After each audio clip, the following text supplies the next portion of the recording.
नमस्कार, मार्केट पंचनामा में आप सभी का स्वागत है। मैं हूं सुमित और भारतीय बाजारों में जो तेजी का सिलसिला है, रिकॉर्ड का सिलसिला है, वो लगातार बना हुआ है। इस साल के दूसरे कारोबारी सत्र में भी भारतीय बाजारों ने रिकॉर्ड लेवल्स छुए और लगातार 7वां सेशन जबकि भारतीय बाजारों में तेजी देखने को मिली, रिकॉर्ड लेवल्स बनते हुए दिखाई पड़े। आज की तेजी रही मेटल के नाम, आज की तेजी रही फार्मास्यूटिकल के नाम, आईटी के नाम।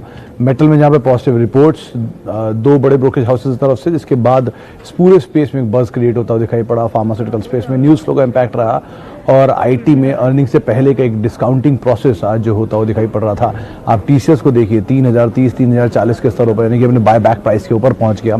इन्फोसिस अपने ऑल टाइम हाई पर, HCL tech Mahindra, mid cap में कोफोर्ज या कोई भी आईटी कंपनी उठा लीजिए, सब में एक अच्छी बाइंग आज के सत्र में बनते हुए दिखाई पड़ी। पहले हाफ में तेजी, फिर एकाएक प्रॉफिट टेकिंग और फिर निचले स्तरों से जोरदार रिकवरी।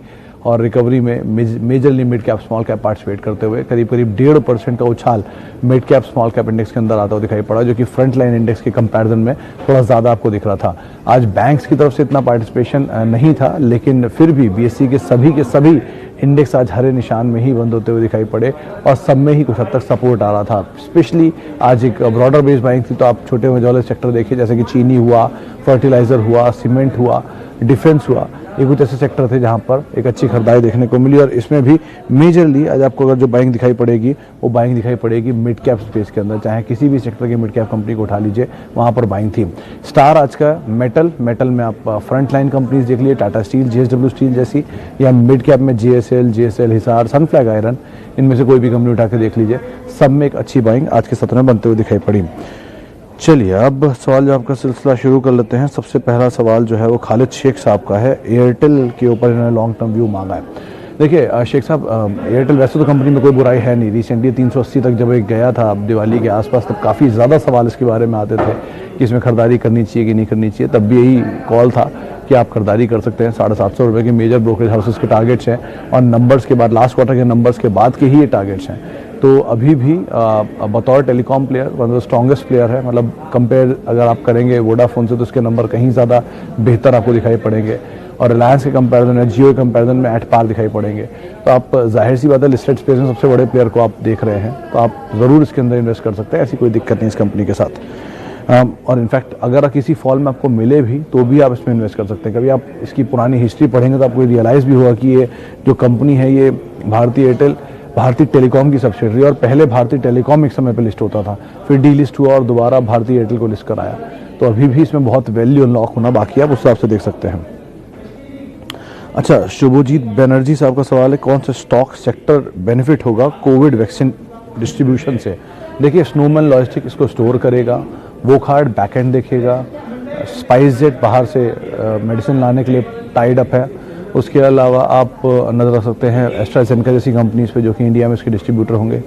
कुछ शैरन बायो, नहीं माफ़ी, शैरन बायो कह रहा हूँ, जो पेनेशिया बायो है वो भी एक पार्टनरशिप में है आधार पूनावाला ग्रुप के साथ। तो आप इन 4-5 कंपनीज के ऊपर नज़र रखें। लेकिन मेजरली अगर आप इस थीम को प्ले करना चाहते हो तो आप एपीआई के साथ प्ले करिए। रादर एक रिपोर्ट आई थी फार्मास्यूटिकल स्पेस पे आज ही, उन्होंने कहा था एपीआई की डिमांड बहुत अच्छी होगी। एपीआई वो फार्मास्यूटिकल इंग्रेडिएंट है जो कि दवा की पूरी फाइनल दवा बनने के लिए उसके पार्ट्स को यूज़ होते थे। और इंडिया में सबसे बड़ा प्लेयर डिविस लैब है, और डिविस लैब का चार्ट आपको दिख ही रहा होगा, 600 रुपये जो उसका एक लास्ट प्लांट इंस्पेक्शन था, वहाँ से दोबारा नीचे नहीं आया, वहाँ के बाद अपने ऑल टाइम हाइस को रीच कर रहा है। तो आप डॉक्टर रेड्डीज, सन फार्मा, ऑरोबिंदो फार्मा, लुपिन और डिविस, इन 4-5 कंपनी के ऊपर नजर रख सकते हैं। अच्छा, आगे बढ़ते हैं। बहुत से सवाल आ गए 5 मिनट के अंदर। भेल पे प्रवीण शर्मा साहब का सवाल। देखिए शर्मा साहब, आप भेल पूछ रहे हैं, बीएल पूछ रहे हैं, खैर क्लियर नहीं है, लेकिन फिर भी मैं बीएचईएल पे बात कर लेता हूँ।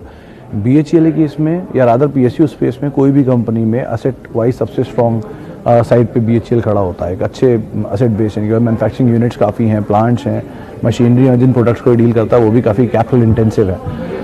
वैसे कंपनी में बुराई नहीं है, लेकिन द प्रॉब्लम इज़ कि जब भी कभी तेज़ी आएगी तो ऊपरी लेवल पर हमेशा स्टेक सेल का बज़ वापस आ जाएगा। आप मिसाल तौर पे एयरकॉन को देखिए, आरसीटीसी को देखिए, राइट्स को देखिए, कोल इंडिया को देखिए। तो ये सब वो कंपनी जहाँ पर तेज़ी आती है, गवर्नमेंट स्टेक सेल करता है। तो आप प्ले करना चाहते हैं तो मीडियम टर्म के लिए ज़रूर प्ले कर सकते हैं, लॉन्ग टर्म के लिए आप दोबारा अपने रणनीति को ऊपर ही विचार कर सकते हैं।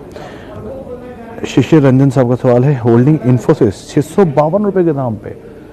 रंजन साहब, आपने बहुत ही बढ़िया कंपनी और बहुत ही बढ़िया दाम पे खरीदा है। आपने दिखा दिया है कि कोई भी लार्ज कैप कंपनी मल्टीबैगर बन सकती है। 652 रुपये का शेयर डबल हो गया, अब आपको और क्या चाहिए। आप बने रहिए वैसे तो, लेकिन अगर आपको फिर भी लगता है कि नहीं आप निकलना चाहते हैं तो एटलीस्ट ये कर सकते हैं कि पार्शली, या अगर आपका 100 शेयर है तो 25 शेयर निकल जाए लेकर, या 30 शेयर लेकर निकल जाए। उससे आपकी कॉस्ट भी कुछ हद तक निकल आएगी और बाकी प्रॉफिट के साथ आप बने भी रह सकते हैं। तो रणनीति तो वैसे यही सही है कि आप बने रहें, क्योंकि कंपनी कोई बुराई नहीं है। और अभी भी यहाँ पर तेज़ी की बातचीत है, इस क्वार्टर का नंबर भी one of the best numbers की बातचीत हो रही है इन्फोसिस के केस में। तो आप बने रहिए और आगे और अच्छे मूव की उम्मीद आप लगा सकते हैं। इन्वेस्टमेंट ग्रेड स्टॉक आपने लिया है, इन्वेस्टमेंट ग्रेड लेवल्स पे लिया है, दोबारा आपको वो लेवल मिले तो आप दोबारा इसमें एंटर करें, नहीं मिलता तो आप एटलीस्ट बने रहें, तो आपके लिए यही ज़्यादा बेहतर रणनीति होगी। इसके अलावा Reliance and spice jet, Sharma साहब स्पाइस जेट के लिए हाँ आप बने रहिए, क्योंकि इतनी बड़ी तेज़ी आई, 52 रुपये चल के 100 रुपये गया, जब ये हेमंत ने आपको लगातार बताया था। और उसके बाद ऊपरी से प्रॉफिट टेकिंग भी आई, लेकिन वापस 82 के बाद ये शेयर दोबारा मूव करके 95-96 की रेंज में आ गया और बहुत हद तक सरेंडर कर नहीं रहा है, वहीं पे ही ट्रेड कर रहा है काफ़ी समय से। मैक्सिमम 90 और ऊपर 97 के बीच में कंसोलिडेट कर रहा है। तो नंबर वाइज सिचुएशन ठीक होगी, वैसे भी कोविड कैरियर, मतलब कोविड की दवा लाने के लिए ऑफिशियल पार्टनर है, तो इसलिए ऐसी कोई दिक्कत नहीं है, आप बने सकते हैं। नंबर अच्छे आएंगे कार्गो साइड से ऐसे भी, तो आप बने रहिए, कोई दिक्कत नहीं है। रही बात रिलायंस की, देश की सबसे बड़ी कंपनी, एक्यूमुलेट करिए किसी भी फॉल में, यही सबसे बेहतर रणनीति होगी। रादर 1900, 1800, कहीं आपको 12, 13, 1400 भी मिल जाए तो कोई दिक्कत नहीं है। आप बड़ा मूव देखने के बाद कंसोलिडेट करते हुए दोनों शेयरों को देख रहे हैं, तो आप बने रहिए, कंसोलिडेशन पूरा होगा, मूव अकॉर्डिंगली देखने को मिलेगा। Jubilant life and TCS, Dheeraj ji, TCS 2100 रुपये के दाम पर आपकी खरीदारी है। 3040 का दाम है, बायबैक ही 3000 रुपये और उसके ऊपर ही शेयर पहुंच चुका है। यानी कि आप खुद ही समझ लीजिए कि प्रमोटर जहां शेयर बायबैक कर रहे हैं उस पर भी पब्लिक देने को तैयार नहीं है, वो उससे भी ज़्यादा दाम पर शेयर खरीदने को तैयार है। तो इससे ही ये चीज़ आपको क्लियर नहीं हो रही कि कंपनी की वैल्यू कितनी है। 2100 रुपये पर आपने खरीदा है, 900 रुपये, 950 रुपये पर शेयर आपको प्रॉफिट है, ये कुछ भी नहीं है। TCS is one of the best investment grade stock, जो more less investment friendly stock के तौर पे है। आप इसकी पुरानी हिस्ट्री, यानी कि 2003 से जब से लिस्टेड है, नहीं 2004 से जब से लिस्टेड है, तब से अब तक का सिचुएशन देखिए, कितने बोनस, कितने डिविडेंड की कंपनी दे चुकी है। तो बायबैक सिचुएशन के वाइज भी और प्रोडक्ट वाइज भी इंडिया की दूसरी सबसे बड़ी कंपनी है, तो कोई दिक्कत है नहीं। आप इसमें बने रहिए, आपको दाम के नीचे दोबारा मिले आप दोबारा खरीदारी करिए, वही ज़्यादा अच्छा ऑप्शन रहेगा। अच्छा, अब औरोबिंदो फार्मा पर सुमित जी एक रिपोर्ट आज आई थी, शायद रिपोर्ट थी मॉर्गन स्टैनली की, जिन्होंने इस पर ही अपनी बाय कॉल दी है। उनको लगता है कि सेक्टर में डिविस लैब और औरोबिंदो फार्मा, यही दो कंपनियां हैं जो कि काफ़ी साउंड हैं, आप इन दोनों बने रह सकते हो। तो आपको वैल्यू वाइज वैसे भी कंपनी बहुत अच्छे वैल्यूएशन में, फार्मास्यूटिकल सबसे सस्ती वैल्यू इसी कंपनी की है, तो आप बने रहिए, वही ज़्यादा अच्छा विकल्प रहेगा। IRCTC पर सर सिंपल व्यू है कि वैसे तो कंपनी बुरी नहीं है। श्रीकांत चौहान ने इस साल के लिए इसको बेस्ट पिक के तौर पे चुना भी है, 2100 रुपये का टारगेट भी दिया है। लेकिन एक ही प्रॉब्लम है कि कभी भी तेज़ी आएगी तो हमेशा गवर्नमेंट ऊपर स्टेक सेल करने आ जाएगी, तो आपने पिछले दिनों देखा भी। तो कोई तेज़ी स्टेक सेल का बस आ जाएगा और वो डिस्काउंट पे आएगा, तो बस यही एक ओवरहैंग है। वैसे कंपनी बुरी नहीं, मोनोपोलिस्टिक काइंड ऑफ बिजनेस है, लेकिन कोल इंडिया भी मोनोपोलिस्टिक थी, NMDC मोनोपोलिस्टिक थी, REC PFC मोनोपोलिस्टिक थी। तो इस चीज़ को आप ध्यान में रखकर अपनी रणनीति बना सकते हैं। विप्रो के लिए सर अच्छी कंपनी है, कोई दिक्कत नहीं है, पुरानी हिस्ट्री है, बट द प्रॉब्लम इज कि थोड़ा चला हुआ शेयर है। बाकी पीयर्स के कंपैरिजन में, यानी TCS से लिस्टिंग से लेके आज तक TCS सबसे ज़्यादा रिटर्न देने वाला शेयर है, 24 टाइम्स, 13-14 टाइम दिया इन्फोसिस ने और करीब करीब 6-6.5 टाइम दिया है विप्रो ने। तो विप्रो के मैनेजमेंट का फेरबदल और चीज़ों का फेरबदल अब इसके लिए फ़ायदेमंद तो हो रहा है। आप एटलीस्ट कुछ टाइम अभी दे सकते हैं, नीचे मिले तो एक्यूमुलेट कर सकते हैं, कोई दिक्कत नहीं। इसके अलावा एक सवाल था JSL पे, इमरान साहब, इस कंपनी की अगर आप हिस्ट्री पढ़ेंगे तो 2015 में इन्होंने एक डीमर्जर किया था JSL और JSL हिसार का, ये बोल के कि इसमें वैल्यू क्रिएट होगी।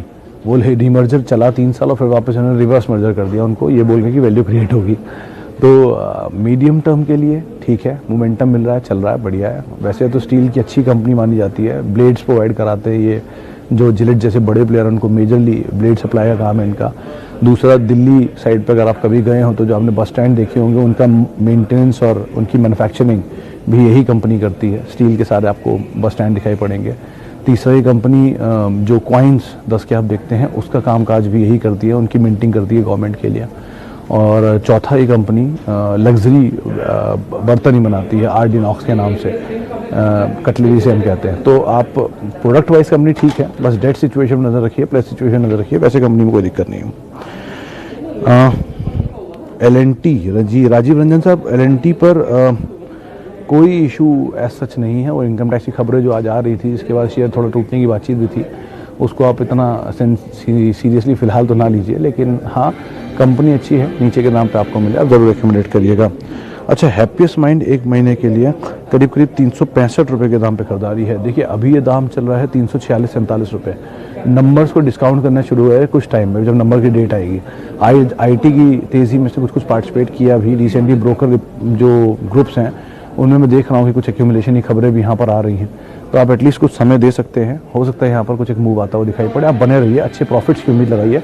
मीडियम टर्म में भी इसमें एक अच्छा चाल आता हुआ दिखाई पड़ेगा, और लॉन्ग टर्म के लिए तो आप ले ही सकते हैं। चलिए एक आखिरी सवाल और लेता हूँ। कौन सा लूँ, बहुत सारे आ गए। रेन इंडस्ट्रीज, सुमन चौहान का एक सवाल है। देखिए सुमन जी, हमारे यहाँ कुछ समय पहले एक कॉल आई थी रेन इंडस्ट्रीज़ पे खरीदारी की, और ये कंपनी वैसे अच्छी है। दो मेजर बिजनेस हैं इनके, एक ये कैल्साइन कोक के अंदर भी है, सीमेंट के अंदर भी है, और दोनों बिजनेस इनके ठीक ठाक हैं। थोड़ा चला हुआ शेयर था, लेकिन अभी भी इसमें बहुत वैल्यू है। आप समय दे सकते हैं, ऐसा कुछ नहीं है। और लेकिन हाँ, बहुत लंबे अवधि के लिए नहीं, मीडियम टर्म में आपको ठीक ठाक प्रॉफिट मिले तो आप निकल जाइएगा। बहुत लंबे के लिए यानी पोर्टफोलियो स्टॉक के तौर पे इसे काउंट करके मत चलिएगा।